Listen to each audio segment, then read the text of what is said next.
नमस्कार दोस्तों, आपका फिर से स्वागत है हमारी इस हिंदी की लेक्चर सीरीज़ में, जिसमें हम पढ़ रहे हैं अभी वर्णमाला के बारे में। तो आज हम इस लेक्चर में जो बात करेंगे वो बात करेंगे छोटी सी और चीज़। अब वो जो छोटी चीज़ है वो क्या है कि ये 3-4 चीज़ें हैं, जैसे व्यंजन गुच्छ क्या होता है, द्वित वर्ण क्या होता है, अर्ध स्वर क्या होता है, अयोगवाह क्या होता है, पंचमाक्षर क्या होता है, और ये र व्यंजन गुच्छ तथा इसका संयोग। ये जो छोटी मोटी चीज़ें हैं ये इनको ख़त्म करते हैं। तो सबसे पहली बात देखते हैं व्यंजन गुच्छ क्या होता है। व्यंजन गुच्छ कोई बहुत बड़ी चीज़ नहीं है, किताबों में लिखा रहता है, लेकिन इसका कोई बहुत बड़ा मतलब नहीं है। सिर्फ और सिर्फ क्या होता है कि अगर कभी भी ऐसा होता है कि एक ही सांस में 2 व्यंजन एक साथ बोले जा सकते हैं तो उसको बोला जाता है व्यंजन गुच्छ। गुच्छ यानी कि गुच्छा, एक साथ गुच्छे में 2 या 2 से ज़्यादा भी बोले जा सकते हैं। तो गुच्छे को यहाँ पे गुच्छ बोला है ना, फूल का गुच्छ, संस्कृत में गुच्छ, ये गुच्छे को गुच्छ यूज करा जाता है। तो ये व्यंजन गुच्छ वही है कि जब 2 से ज़्यादा व्यंजन, मतलब 1 से ज़्यादा व्यंजन यानी कि 2 या 2 से ज़्यादा व्यंजन एक साथ में बोले जाएं। अब आप कहेंगे कि यार होते कैसे हैं? कुछ नहीं होते, देखो मैं बताता हूँ क्या होते हैं। तो अब देखिए क्या होता है। जैसे ये है, यहाँ पे आपने आधा न और तय यूज किया है, ये नत वाला, तो आप इसको अनंत, अनंत, न और ता दोनों एक ही सांस में एक साथ बोले जाते हैं, अंत। तो अंत, प्यास, आप यहाँ पे क्या बोल रहे हैं? प्यास। तो पै भी बोल रहे हैं, ये भी बोल रहे हैं, दोनों एक सांस में एक साथ बोले जाते हैं, प्यास। आप ऐसा नहीं करते प्यास, प्यास, प्रयास, जैसे आप प्यास बोलते हैं ऐसा तो नहीं बोलते कि प्यास बोलते हैं आप, नहीं, प्यास। तो पै और ये दोनों एक साथ एक गुच्छे में बोले गए। तो ऐसे जो व्यंजन होते हैं उन्हें व्यंजन गुच्छ कहा जाता है। मतलब ऐसे शब्दों का जो व्यंजन होता है ये व्यंजन गुच्छ है। ये पे या व्यंजन गुच्छ है। ग्राम है, ग्राम, तो इसमें रे और गे दोनों एक साथ आ गए, ग्र, ग्र, ग्र आ गया ना। तो गे और रे दोनों एक साथ एक ही उसमें बोले जा रहे हैं, तो ग्राम। इस तरीके के जो व्यंजन होते हैं उन्हें व्यंजन गुच्छ कहा जाता है, और कोई बड़ी बात नहीं है। यानी कि सीधी सी बात है, जब पहले वाला आपका जो वर्ण है वो वर्ण है, उसके साथ कोई स्वर नहीं होता है, या आधा, जिसे हम कहते हैं आधा, मान लीजिए, चलिए आधा होता है कि अगर कोई भी व्यंजन हमारा आधा होता है तो वो व्यंजन दूसरे अपने से पीछे वाले के लगने के साथ एक सांस में बोला जाए, ऐसे व्यंजनों का जो गुच्छा होता है उसे व्यंजन गुच्छ बोला जाता है। दूसरा होता है हमारा द्वित वर्ण। द्वित वर्ण कुछ नहीं है, जब एक जैसे 2 व्यंजन एक साथ लिखे जाते हैं तो द्वित वर्ण हो जाते हैं, यानी कि पहला आधा और दूसरा उसके साथ पूरा।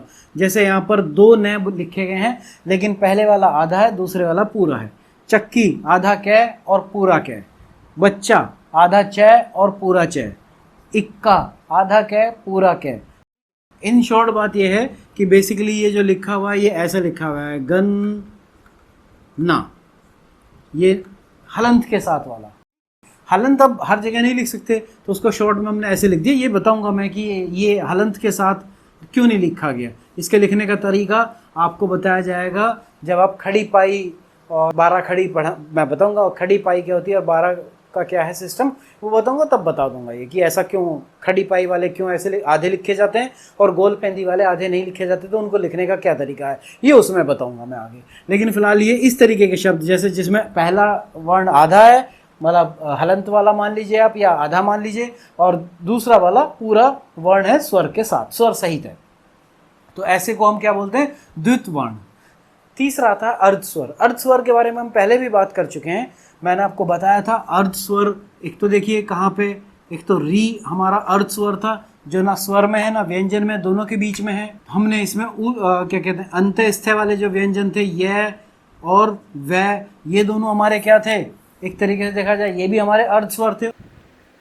यह और वह, ये दोनों भी मेरे क्या थे? क्या थे? अर्धस्वर थे ना। ले, रे और ले को मैंने इसमें से क्या हटा दिया था, ये बता के कि ये संस्कृत के हैं। अब एक और चीज है, वो क्या है? अनुस्वार। लेखन की दृष्टि से, ये अभी जो मैं बोल रहा हूँ उसको थोड़ा ध्यान से सुनिएगा।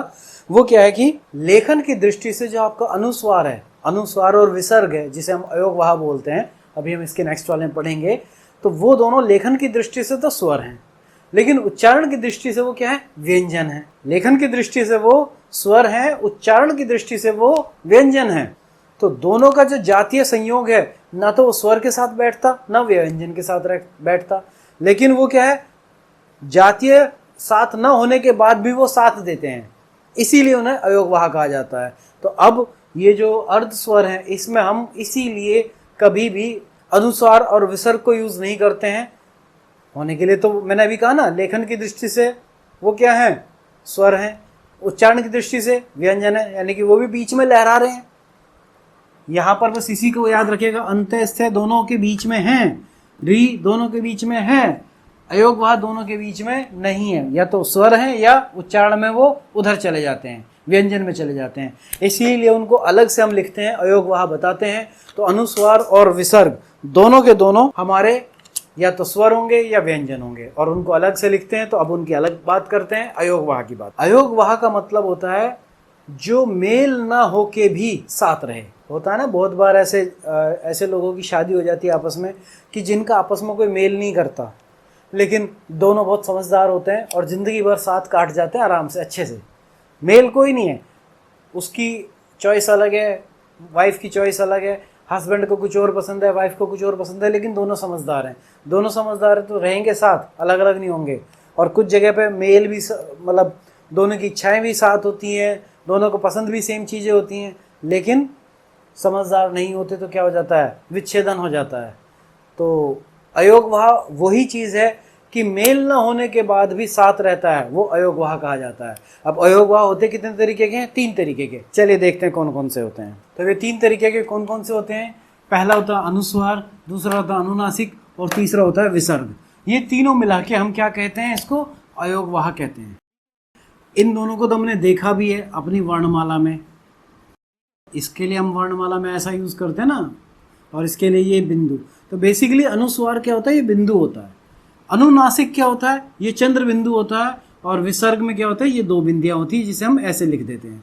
लेकिन अगर हमारा कोई वर्ण आता है तो वर्ण के पीछे लिखते हैं हम। तो पहले इनकी एक बार समझ लेते हैं कि होते कैसे कैसे हैं ये। तो सबसे पहले देखते हैं हम अनुस्वार क्या होता है। अनुस्वार कुछ नहीं होता। अनुस्वार बेसिकली स्वर के बाद आने वाला व्यंजन होता है। स्वर के बाद आने वाला व्यंजन। ये बात थोड़ा समझिएगा मैं क्या कह रहा हूँ। ये पूरी बात समझाऊंगा जब पंचमाक्षर पढ़ाऊंगा, इससे अगला नेक्स्ट वाला, तब और ज़्यादा क्लियर हो जाएगा। लेकिन जो मैंने अभी कहा कि स्वर के बाद आने वाला व्यंजन, मैं लिख देता हूँ एक बार।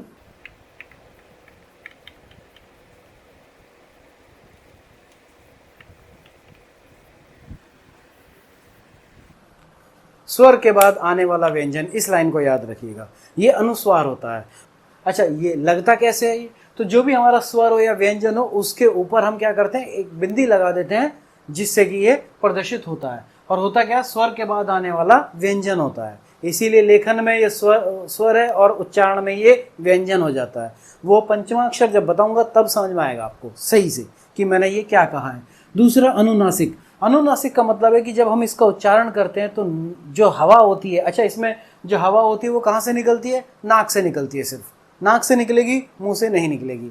इस वाले में जो हवा होती है वो नाक और मुंह दोनों से निकलती है, और एक तरीके से चंद्र बिंदु वाला लगता है। जैसे कि हम लिखते हैं चांद, आँख, गाँव। ये थोड़ा छोटा हो गया है ऐसे, गाँव। लेकिन इसके साथ एक चीज़ याद रखिएगा, अगर शिरोरेखा के ऊपर, जैसे मैंने यहाँ पे चांद लिखा है, तो ऊपर की तरफ कोई मात्रा नहीं है तो हमने ऐसे लगा दिया, चांद लिख दिया। लेकिन जैसे ये है लिखा हुआ है और शिरोरेखा के ऊपर मात्रा है, तो उस वक्त पे ये चंद्र बिंदु नहीं लगेगा। सिर्फ और सिर्फ क्या लगेगा? एक बिंदी लगेगी कोने में, जैसे कि है, मैं, कहीं, ई। अब आप देखिए ध्यान से, आवाज़ निकालने की कोशिश करिए। है, आवाज़ आ रही है ना, मुंह से भी आ रही है, नाक से भी आती है। मैं, कहीं, नाक और मुंह दोनों से, नी। ये इस तरीके की जो होती है, ये अनुनासिक होता है, यानी कि सांस या हवा जिसे कहते हैं, हवा मुंह और नाक दोनों से निकलती है बाहर। और अगर शिरोरेखा के ऊपर मात्रा हो तो यहाँ पर एक बिंदी लगा देते हैं, जैसे इनमें लगी हुई है, चांद, आँख, गाँव, ऐसे। इनमें सांस कहाँ से निकलेगी? नाक से निकलेगी, मतलब हवा नाक से निकलेगी। अंक, मयंक, चंदन, ये जो सांस निकलती है यहाँ से निकलती है। और विसर्ग तो बहुत सिंपल सा है बेचारा, कि जो भी है, एक तो इसमें ध्वनि जो आती है वो है की आती है, जैसे मैं पहले भी बता चुका हूँ। तो उसके पीछे लग जाता है ऐसे 2 बिंदी करके, प्राय है, मन है, अतः, इस तरीके के जो शब्द होते हैं वो विसर्ग होते हैं।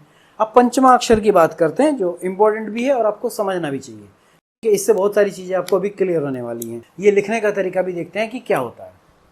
तो पंचमा अक्षर को देखते हैं। पंचमा अक्षर वाला जो सिस्टम होता है ये देखते हैं। पंचमा अक्षर पहले तो होते कौन से हैं?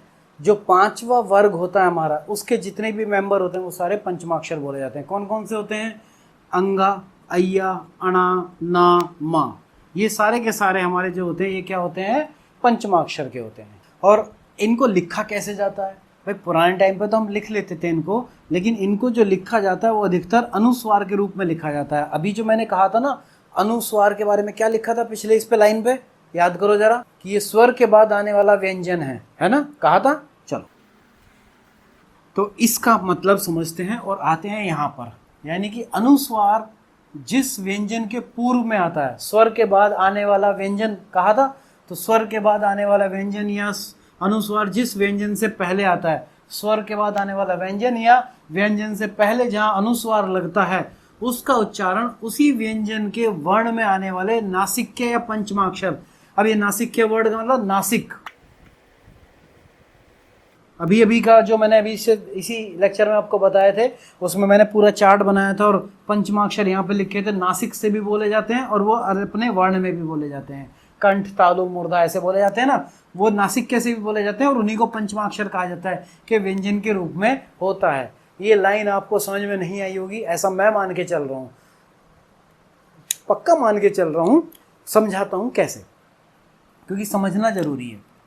चलिए, आपने लिखा, मैंने शुरू में एक वर्ड लिखा था गंगा, शुरू में लिखा था ना आपको जब बता रहा था गंगा, पंचमाक्षर की बात बता रहा था, तो इसको हमने कैसे लिखा था या पुरानी किताबों में कैसे लिखा रहता है? ये अंगा। मैंने जब इसका प्रयोग बताया था, इसका उच्चारण बताया था अंगा का, कि देखो ये गंगा ऐसे लिखा हुआ है, तो ये लिखा हुआ है। ये जो अनुस्वार है यहाँ पे लिखा हुआ ना, अनुस्वार जिस व्यंजन के पूर्व, ये जो अनुस्वार लगा हुआ है किस ग के ऊपर लगा हुआ है? पहले वाले के ऊपर लगा हुआ है। और उसके बाद कौन सा व्यंजन आता है? इसके बाद कौन सा व्यंजन आता है? ये ग व्यंजन आता है। यही लिखा हुआ ना, अनुस्वार जिस व्यंजन के पूर्व में आता है, इस व्यंजन के पूर्व में अनुस्वार आता है, तो उसका उच्चारण, अब इसका उच्चारण क्या होगा? ये जो अनुस्वार है यहाँ पे ना, अधिकतर अनुस्वार के रूप में लिखा जाता है। इसका हमेशा उच्चारण बदल जाता है। अनुस्वार का उच्चारण हमेशा हर बार बदल जाता है, डिपेंड करता है कि कैसे। अभी दिखाता हूँ कैसे। तो उसी व्यंजन के वर्ण में आने वाले नासिक्य है। अब ग किस वर्ग में आता है भैया? ग तो क, ख, ग, घ, और इसका पंचमाक्षर कौन होता है? यही तो होता है, यही तो इसका पंचमाक्षर होता है। तो यानी कि इसकी जो ध्वनि होगी वो कौन सी वाली हुई? इस अंगा वाली हो गई। तो यहाँ पर अगर मुझे ये अनुस्वार हटाना है तो मुझे क्या करना पड़ेगा? ये अंगा जोड़ना पड़ेगा। तो ये हो गया गंगा। ये बात समझ में आई? आई नहीं आई? आई। चलो, अब जैसे ये लिखा हुआ अलंकार, अलंकार, ये जो आया है अनुस्वार, ये किसके ऊपर लगा हुआ है? ये ल के ऊपर लगा हुआ है। और किससे पहले है? इस क से पहले है। और क के वर्ग में सबसे लास्ट यानी कि पंचमा अक्षर, पांचवा अक्षर कौन सा होता है? अंगा। तो यहाँ पर क्या हो जाएगा? अल। यहाँ तक तो ठीक है, इधर का कार भी ठीक है, बीच में यहाँ क्या जुड़ जाएगा? अंगा। तो इसीलिए इसको क्या पढ़ा जाएगा? अलंकार। अलंकार, अंगा, ये जो है ना अंगा, कार, अलंकार, ऐसे पढ़ा जाएगा इसको। गंगा वाला एग्जाम्पल मैंने अभी आपको बताया। चलिए दूसरा करते हैं। यहाँ पे क्या लिखा हुआ है? चंचल। चंचल लिखा हुआ है ना, तो ये जो चंचल, ये किसके ऊपर लगा हुआ है? इस च के ऊपर। किससे पहले आया है? इस वाले च से पहले। और च के वर्ग में, च के वर्ण में कौन है सब पंचमाक्षर? वो है अय्या, ये। तो यहाँ पर देखिए क्या लिखा हुआ है? च, अय्या, च, ल, चंचल, च, अय्या, अंचल, वो ऐसे लिखा होता है। जैसे कि मैंने एक आपको बताया था महाभारत में संजय, तो संजय हम लिखते ऐसे हैं संजय, लेकिन ये जय, ये जो अनुस्वार है किससे पहले है? जय से पहले है। जय से पहले, तो जय वाला कौन सा होता है? च वर्ण में आता है, च, छ, ज, झ। और च वर्ण में वो कौन है पंचमाक्षर? ये अय्या। तो ये लिखा जाएगा किताबों में ऐसे, संजय ऐसे लिखा हुआ मिलेगा आपको पूरा पूरा। पुरानी महाभारत या आप वो देख लीजिएगा गीता, गीता में इसी तरीके से संजय लिखा हुआ मिलता है, भगवत गीता में। चलिए आगे आता है मंद। ये जो अनुस्वार है किसके आगे पहले लगा हुआ है? द से पहले लगा हुआ है। तो तै थे दै कौन से वर्ग में आता? तय वाले में आता है। तो तय वाले में कौन है? तै थे दै धै न, न है इसमें लास्ट में। तो यहाँ क्या लग जाएगा? मैं न अनुस्वार इसके हलंत के साथ और दे मंद। अब दंपति, ये दंपति है, दंपति। बिंदु कहाँ लगा हुआ है? पै से पहले। और पै वाले वर्ण में कौन आता है? पै फै बै भै मैं आता है ना इसमें पंचमा अक्षर। तो यहाँ पे ये बनेगा मैं। तो देखो अनुस्वार एक ही है लेकिन उसका उपयोग किसके अकॉर्डिंग बदल रहा है? उसके पीछे के वर्ण के अकॉर्डिंग। यहाँ पे क है तो अंगा हो गया, यहाँ च है तो अय्या हो गया, यहाँ द है तो न हो गया, यहाँ पै है तो मैं हो गया, यहाँ तय है तो न होगा। और अब इसको समझने का एक सबसे बेस्ट एग्जाम्पल जो हर कोई यूज़ करता है, मैं भी करूँगा क्योंकि मुझे इससे बेस्ट कुछ नहीं लगता। अब आप ये देखिए, ये क्या लिखा हुआ है हिंदी में, इसको पढ़ेंगे तो संबंध लिखा हुआ है। संबंध, पहले वाली बिंदी क्या होती है? मैं का आभास कराती है और दूसरे वाली बिंदी किसका आभास कराती है? न का। भाई अनुस्वार तो दोनों है लेकिन दोनों अलग अलग क्या कराती है? हमें आभास कराती हैं। कैसे? पहले वाला जो अनुस्वार है वो किससे पहले लगा हुआ? बै से। बै वाले में कौन आता है? पै फै बै, यानी कि पै वर्ग में। पै वर्ग में कौन है? मैं है। तो यानी कि यहाँ पे ये जब अनुस्वार हटेगा तो यहाँ क्या बन जाएगा? मैं। अगले वाला जो अनुस्वार है वो किसके ऊपर लगा हुआ है? बै के ऊपर। और किससे पहले लगा हुआ है? ढै से पहले लगा हुआ है। तो सीधी सी बात है, जब ये ढै से पहले लगा हुआ है तो ढै वाले वर्ग का लास्ट कौन है? तै थे दै धै न है ना। तो यहाँ पर क्या आएगा? न आएगा और इसीलिए ये लिखा जाएगा संबंध। तो लिखने के लिए आप इसे ऐसे भी लिख सकते हैं, इसको ऐसे भी लिख सकते हैं कि से मैं बै न हलंत के साथ ऐसे भी संबंध लिख सकते हैं। आप ऐसे भी लिख सकते हैं और सबसे बेस्ट होता है आप ऐसे लिखें। तो जहाँ तक मैं उम्मीद करता हूँ ये पंचमा अक्षर वाला सिस्टम आपको समझ में आ गया होगा। अगर इसमें फिर भी कोई कन्फ्यूजन है तो फिर तो बस कमेंट करके ही बता सकते हैं आप लोग। मैं ये इससे ज़्यादा और कुछ नहीं कह सकता। कमेंट कर दीजिए और क्या होगा। फिर कोशिश करूँगा कि कुछ और अच्छे शब्द लेके आऊँ जिससे कि आपको समझाया जा सके। लेकिन बस बेस्ट ये याद रखिए कि पंचमा अक्षर कहाँ पे आएगा? जिस व्यंजन से पूर्व अनुस्वार लगा हुआ है उसी व्यंजन का पांचवा अक्षर उठाइए, यानी कि नासिक क्या बोलते हैं उसे, या नासिक या पंचमा अक्षर बोलते हैं, वो यहाँ पे चिपका दीजिए, बन जाएगा आपका। इसीलिए इसको कहा जाता है स्वर के पीछे आने, स्वर के पीछे आने वाला क्या है? ये व्यंजन। क्योंकि अच्छा इस बात को भी समझ लीजिए, अगर ये अलंकार को मैं इसको अलंकार को ले लेता हूँ तो अलंकार कैसे लिखा हुआ है? अलंकार ऐसे लिखा हुआ है। इसको जरा ब्रेक करिए, अनुनासिक है, अनुनासिक। अब ये अनुनासिक तो सीधी सी बात है, इसके अकॉर्डिंग ले आएगा और ये अंगा आ गया और कार आ गया। पहले तो यही लिख लीजिए। अब इसको ब्रेक करिए, अस्वर है, कुछ नहीं होगा, प्लस लय क्या है मेरा? व्यंजन स्वर सहित। तो ये क्या हो जाएगा? लय हलंत के साथ और ए प्लस अंगा। हाँ लगा रखा मैंने यहाँ पे, ठीक है। प्लस कै हलंत के साथ, प्लस क्या है यहाँ पे? आ की मात्रा यहाँ पे इसलिए आ आएगा, प्लस रे, और रे में क्या है यहाँ पे? ए हलंत के साथ। अब देखिए ये जो आया है अनुस्वार की वजह से जो आया है, क्या आया है? पंचमा अक्षर। ये किसके बाद आया है? ध्यान दीजिए, ये एक स्वर के बाद आया है। और कहीं भी देखिए आप, हमेशा ये स्वर के बाद आने वाला व्यंजन है, स्वर के बाद आने वाला व्यंजन। व्यंजन क्यों? क्योंकि ये क्या लिखा हुआ है? पंचमा अक्षर का व्यंजन ही तो लिखा हुआ है। यहाँ पे ये पंचमा अक्षर का व्यंजन ही तो है, पंचमा अक्षर का व्यंजन ही तो है। और आता हमेशा किसके बाद है? स्वर के बाद। क्योंकि इससे पहले वाला जो भी होगा वो हमेशा क्या लिखा होगा? पूरा लिखा होगा, वो आधा तो होता ही नहीं है। क्योंकि कभी भी अनुस्वार, मान लीजिए मेरा आधा से है और उसके ऊपर मैं अनुस्वार लगा दूं, ऐसा पॉसिबल होगा ही नहीं। इसलिए मेरी दोनों लाइनें याद रखिएगा कि अनुस्वार क्या है? स्वर के पीछे आने वाला व्यंजन है। ये बात समझ में आई अभी जो मैंने अभी लिखी थी कि अनुस्वार क्या है? स्वर के पीछे आने वाला व्यंजन। और स्वर के पीछे आने वाला क्यों है? क्योंकि जहां भी वो लगा होगा, वहां अनुस्वार जहां भी लगा होगा वो अपने से पीछे वाले व्यंजन के पांचवें अक्षर को रिप्रेजेंट करता है, पंचमा अक्षर को रिप्रेजेंट करता है। और जब वो पंचमा अक्षर लिखा जाएगा तो वो क्या हो जाएगा? व्यंजन। और उससे पहले वाला जो अक्षर होगा वो हमेशा क्या होगा? स्वर के साथ होगा, स्वर सहित होगा। अगर वो स्वर रहित है तो उसमें अनुस्वार यूज ही नहीं होगा। सिंपल सी बात है। तो मैं उम्मीद करता हूं कि मेरी दोनों लाइनें आपको समझ में आ गई होगी कि अनुस्वार क्या है, स्वर के पीछे आने वाला व्यंजन क्यों है, मैंने वो समझा दिया आपको। आप किसी भी शब्द को देख लीजिए इसमें से, और अगर आप देखना चाहते हैं प्रैक्टिस करने के लिए, वो आप करिए। वो हर चीज मैं नहीं करूंगा, आप करिए, कुछ एक दो चीजें प्रैक्टिस करिए। तो ये हमारा पंचमाक्षर हो गया। और अब बात करते हैं हम सबसे जरूरी, वो है हमारा रे व्यंजन का गुच्छ या उसका संयोग। चलिए तो देखते हैं अब रे का प्रयोग कैसे होता है। ये बहुत हिंदी में ये बड़ा खतरनाक वाला मामला होता है रे के साथ।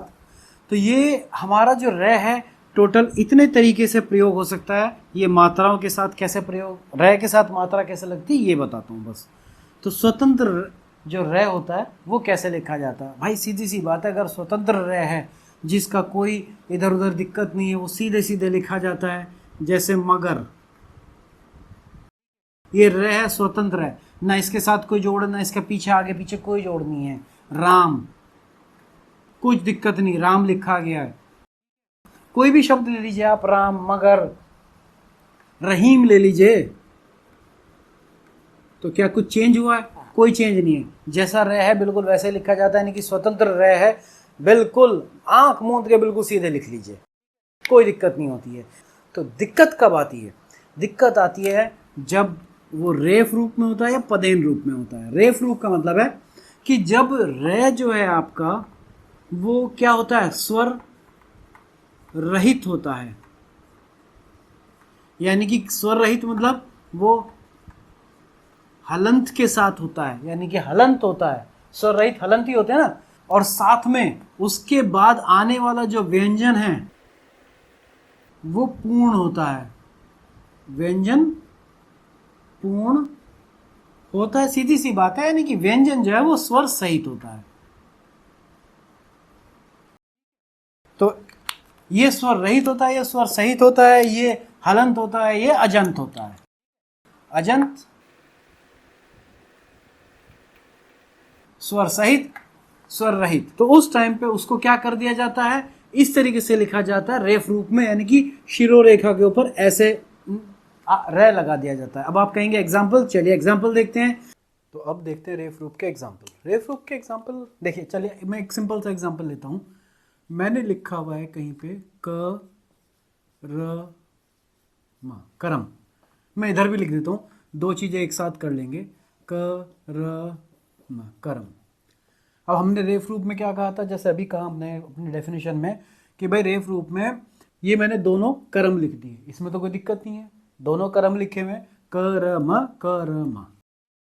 अब मैं क्या करता हूं, जैसे हमने अभी रेफ रूप की बात करी कि हमारा जो ये जो आर रे है, ये जो रे हमारा है ये क्या है, अधूरा है। और इसके पीछे आने वाला जो व्यंजन है वो कौन है, मैं, वो पूरा है, ठीक। और यहां पर हमारा रे क्या है, वो रे पूरा है, और इससे पहले आने वाला व्यंजन जो है वो अधूरा है। दोनों चीजें ले ली हमने कि एक में हमारा ये रे अधूरा है और एक में रे पूरा है, और उससे पहले आने वाला जो व्यंजन है ये हलंत के साथ के है। तो अब देखिए क्या जुड़ेगा इसमें। ये हमने अभी बात करी कि जो हमारा रे अगर ये अधूरा है और इसके बाद आने वाला व्यंजन पूरा है, तो ये अधूरा, यानी कि अधूरा ज्ञान रखने वाला है। और आपको पता होना चाहिए कि भारत में जिसके पास अधूरा ज्ञान होता है वो क्या करता है, दूसरे के सिर के ऊपर चढ़ के नाचने लगता है। तो बस यही काम करना, दूसरे के सिर पे चढ़ के नाचेगा। हम तो है ही है इस काम में एक्सपर्ट। तो भैया ये क्या लिखा हुआ है, कै, और ये दूसरे के सिर के ऊपर चढ़ जाएगा, यानी कि इस मैं के ऊपर इस तरीके से चढ़ के ऊपर सिर पे नाचेगा। ये ज्ञानी आदमी, ये पूरा है, इसके पास पूरा ज्ञान है, इसीलिए कहेगा दूसरे से लड़ाई नहीं करेगा, और दूसरे से लड़ाई नहीं करेगा तो क्या करेगा, इसके नीचे पैरों में आ जाएगा। ये अभी मैं इससे जस्ट बाद में बताऊंगा पदेन रूप फिर से कि ये पदेन रूप का है। मैं दोनों चीज़ों को एक साथ अलग अलग करके इसलिए बता रहा हूँ ताकि आप लोग समझ सकें कि पदेन रूप, रेफ रूप और पदेन रूप में क्या अंतर होगा। तो अब ये बेचारा समझदार है, देखिए ये अधूरा है, ये पूरा है, ये अधूरा है ज्ञान में, ये पूरा है ज्ञान में। ये अधूरा है इसलिए अपने के अगले पे क्या करेगा, सिर पे चढ़ के नाचेगा, ये नाच रहा है।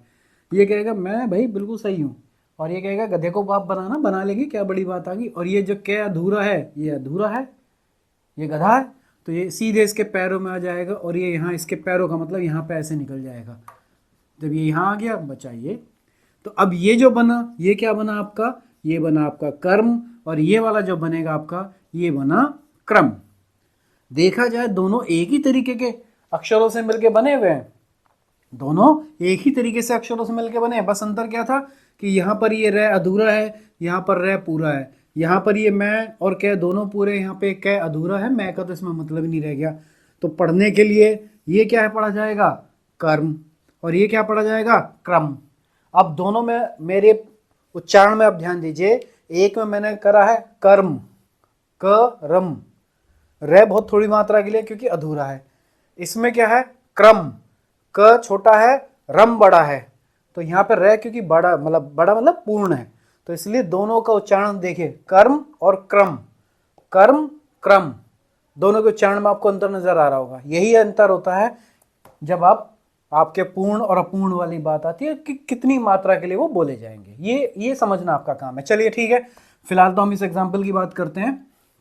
ये एग्जाम्पल आपने देख ही लिया कि देखिए भाई ये ऐसे होता है, ये कर्म ऐसे लिखा जाएगा। चलो एक दो और एग्जाम्पल लिखते हैं, और एक दो एग्जाम्पल क्या लेते हैं। सबसे पहले हम वर्ण का एग्जाम्पल ले लेते हैं। वर्ण चिल्ला रहे इतनी देर से, वर्ण को देखिए, जैसे वर्ण लिखा हुआ है, वर्ण हम ऐसे ही तो लिख रहे हैं, तो ये जो ऊपर जा रहा है वर्ण, ये क्या है, ये बेसिकली ये वै पूरा है, ये रे अधूरा है, और ये अण पूरा है, ये पूर्ण है। तो जब ये अधूरा है तो क्या करेगा, ये अपने से नेक्स्ट वाले को चेक करेगा, भाई तू पूरा है, ठीक है, तुझे ज्ञान होगा, लेकिन मैं मूर्ख हूं क्योंकि मैं अधूरे ज्ञान वाला हूं और मैं तेरे सिर पे चढ़ के नाचूंगा अब, और इसीलिए ये इसके सिर पे चढ़कर ऐसे नाचने लगता है। ये बन गया आपका वर्ण।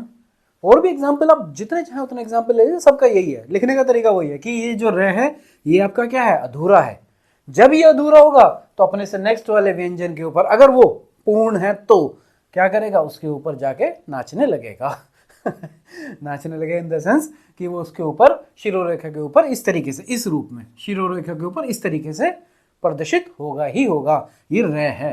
चलिए एक और एग्जांपल लेते हैं। स्वर्ग, स्वर्ग हम सबको जाना है, स्वर्ग कुछ ऐसे लिखा रहता है ना, यही तो होता है स्वर्ग। अब देखा जाए तो ये स्वर्ग होता क्या है, ये सह हलंत के साथ क्योंकि अधूरा है, वह पूरा है, ये जो र ऊपर गया हुआ ये यहाँ पे लिखा हुआ है हलंत के साथ, और ये गए। तो अब देखो ये जो र है ये अधूरा है, ये अधूरा है, इसीलिए इस गए के सिर पे नाचेगा जाके, और ये बन जाएगा वापस।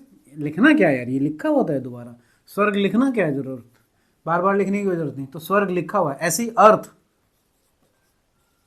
ये अर्थ है, ये अर्थ का मतलब ये ए प्लस आधा रे हलंत के साथ है, और ये थे पूरा है, ये अधूरा है, तो अपने से नेक्स्ट वाले के सिर पे जाके नाचेगा और ऐसे ये अर्थ बन जाएगा। तो ये हो गया अर्थ, वर्ण, स्वर्ग। आप कोई भी एग्जाम्पल ले लीजिए, बहुत सारे एग्जाम्पलों की कोई कमी नहीं है। तो मतलब मेरा मतलब समझाने का ये है कि जहां पर भी आपका रे अधूरा है तो वो अपने से नेक्स्ट वाले के सिर पे जाएगा, सिर पे जाएगा मतलब शिरोरेखा के ऊपर जाएगा। चाहो तो आप एक और एग्जाम्पल ले लो, गर्व, हमें बड़ा गर्व है। अब आप ध्यान दीजिए कि इन सब को जब मैं बोल रहा हूँ, उच्चारण कर रहा हूँ, इन सब में रे की मात्रा आपको बहुत थोड़ी मिलेगी। गर्व, गर्व, आपको वह ज्यादा देर के लिए सुनाई देगा, रे का बहुत थोड़ा है। तो गर्व, वर्ण, इनमें कहीं रे की मात्रा क्योंकि अधूरा है तो इसलिए बहुत कम आती है। अर्थ, स्वर्ग, वर्ण, या इससे पहले हमने कर्म बात करी थी, तो वे सब छोटे होते हैं। तो अब देखते हैं नेक्स्ट वाला इससे, यानी कि पदेन रूप। अब इस वाले में क्या होगा, पदेन रूप में क्या होता है कि हमारा जो रे है वो स्वर सहित है, यानी कि पूरा है, और इससे पहले आने वाला जो व्यंजन है वो क्या है, अधूरा है। तो ऐसे में यानी कि इससे पहले वाला जो है, फर्स्ट वाला जो है व्यंजन, वो हलंत है। तो अब ये जो बेचारा रे है ये कहाँ चला जाएगा, पदेन, यानी कि पैरों में, पदेन पैरों की तरफ चला जाएगा, कुछ इस तरीके से ऐसे चला जाएगा। तो देखिए कैसे, जैसे हमने लिखा करम, क र म, ये हमारा है, या मैंने हलंत नहीं लिया, ये पूर्ण लिया है। तो ऐसे में इससे जस्ट पहले वाला जो व्यंजन है वो कैसा है, अपूर्ण है, हलंत है।